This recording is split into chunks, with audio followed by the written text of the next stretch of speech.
What's going on, everyone? Jack here from Half Chrome, and this is my current favorite drone. I'm in love with this thing. This is the Emax Babyhawk O3, and it is essentially a Babyhawk 2 with some serious improvements. Okay, so the biggest improvement is it has DJI O3 on here. Yeah, it's the O3 air unit. That means you get an awesome camera, you get an awesome video feed, and you can even stabilize your footage right on board. You don't need to carry a GoPro with this thing. It is awesome. Emax tells me they've also upgraded their carbon fiber frame. So this thing is a tank. It is lightweight, it is powerful, and it'll fly forever. Oh yeah, and you get DJI quality FPV. This thing is fantastic. Stay tuned. I'm going to tell you a little bit more about it.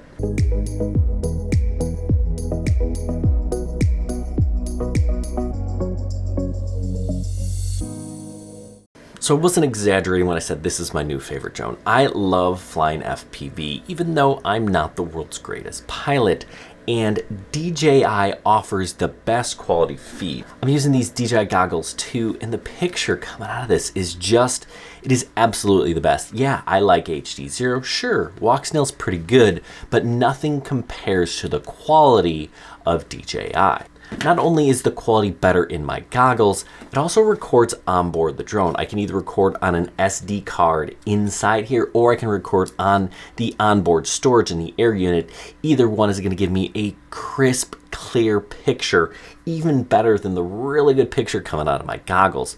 Plus, like I said, it has rock steady electronic image stabilization. So because it has that rock steady, it takes out some of those jitters that maybe some of those pilots introduce because their flying isn't the greatest. Now this is less than 250 grams, even with the heaviest battery that I flew on it. I flew this thing on a 650, an 850, and an 1100 4S. Now they recommend 850. I went a little bit heavier just to kind of see, and it's still under 250 grams. And now that's a big deal because drones that are under the 250 gram limit aren't subject to remote ID, so you don't have to worry about that. You don't have to be flying in FRIAs and all that jazz. You can just fly this. And actually, I found the 650 and the 850 to be better than the 1100s anyway. And I even got up to 8 minutes of flight on a 650. Yeah, these 650s from Race Day Quads. I got 8 minutes of flight on one of these guys.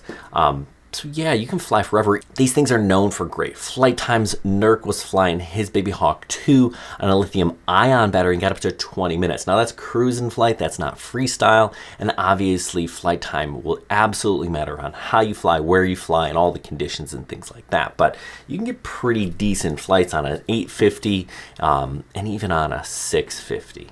Well, these are 1404 motors, and these are 3.5-inch props, and that's plenty of power for something this small. Now, it's definitely different than a 5-inch, right? Something like this over here on my wall, right? The propellers are obviously a little bit smaller. It's definitely a little bit lighter. This one's got the old air unit on there. Definitely an improvement here. And I like flying 5-inch drones, but they're so loud and noisy and dangerous. A lot less noise going on with this thing. I took this thing out to the park actually this morning even. And there were some people there that they didn't even notice, right? It's just way quieter, and you know, maybe they did notice, I don't know, but they didn't come over. If I'm flying this thing, it's ripping and whizzing and you're making all sorts of noise. People notice this. You can fly under the radar a lot more with a smaller drone.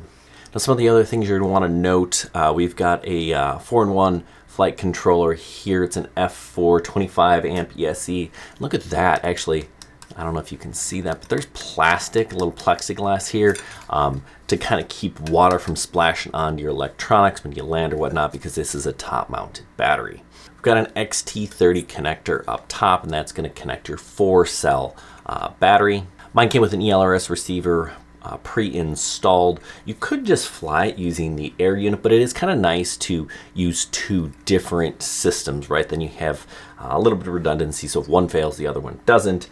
And I was flying here with my Boxer with ELRS. ELRS is definitely the way to go. That's what I would recommend in terms of receiver. And if you have a radio, you could just pick up one of these modules that you throw on the back. Emax actually makes one as well. This is the Eris unit. We get a little micro here for my Zorro. Look at that. Sweet looking fan, lights up, changes colors. So if you need a module, they've got you covered there as well. One thing I'd absolutely recommend, this is expensive, right? Just the air unit itself is like 230 bucks, and you don't want to ruin the camera. So I would suggest picking up a lens cover for the camera. I just run a little UV protection lens here on the outside of the camera. That just kind of helps it from getting scratched or whatever in a crash.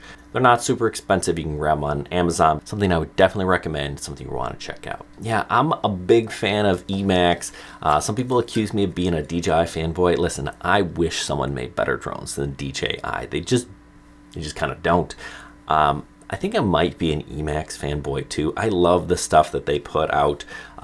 They're kind of right in my wheelhouse. Smaller drones, tiny whoops, and they do a nice job of just putting everything together for you. Anyway, I hope this was helpful. If you're looking for one of these things, check out the links down below. Are you interested in the Babyhawk O3? Maybe the Tiny Hawk 3 Plus is more your speed. Let me know. Drop a comment down below, and if you have questions, certainly hit me up there. We also have plenty of content for people looking to get 107 certified. Link down below for our Patreons. Lots of stuff that'll help you out. Anyway, I hope this was helpful. Good luck, everyone, and happy flying.